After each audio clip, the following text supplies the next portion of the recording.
Hello everyone, আজকে আমি আমার স্কিন কেয়ার কীভাবে করি সেটাই তোমাদের সঙ্গে শেয়ার করব। দেখতে থাকো, যদি ভালো লাগে তোমরাও কিন্তু ঘরে ট্রাই করতে পারো। তো দেখো, সবার প্রথমে বেসন নিয়েছি, দই নিয়েছি, মধু নিয়েছি, এখানে কফি পাউডার নিলাম, আর এখানে দেখো টমেটো আর আলু নিয়েছি। এর রস 1 চামচ করে দেবো। তো টমেটো আর আলুর রস 1 চামচ দিয়ে দিলাম, সবটা ভালো করে মিক্সড করলাম, তারপর মুখে লাগাবো। আর জানো, টমেটো আর আলুর রস কিন্তু এমনিও খুব উপকারী। মুখের যে কোনো দাগ সার্কেল, চোখের নিচের কালো দাগ আলুর রসে কিন্তু একদম দূর হয়ে যায়। আলুর রসটা কিন্তু খুব উপকারী।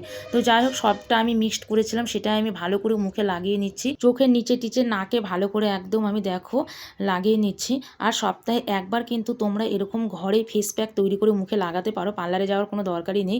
খুব সুন্দর রেজাল্ট পাওয়া যায়, মুখটা বেশ সফট হয়, নরম হয়, উজ্জ্বল হয়, গ্লিজি হয়, খুব ভালো হয়। তো দেখো, লাগানোর পরে দেখো শুকিয়ে গিয়েছে, একটু পরে ধুয়ে ফেলতে হয়। তো দেখো 5-10 মিনিট রেখেছিলাম আমি, রেখে তারপরে দেখো মুখটা ধুয়ে ফেললাম।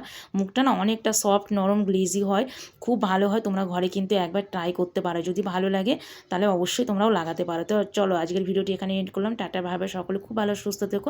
আর যদি আমার ভিডিওটা ভালো লাগে তাহলে একটা লাইক করো আর কমেন্ট করে বলো আমার এই ফেস প্যাকের ভিডিওটা তোমাদের কাছে কেমন লাগলো। তো চলো, আজকের জন্য টাটা, বাই বাই।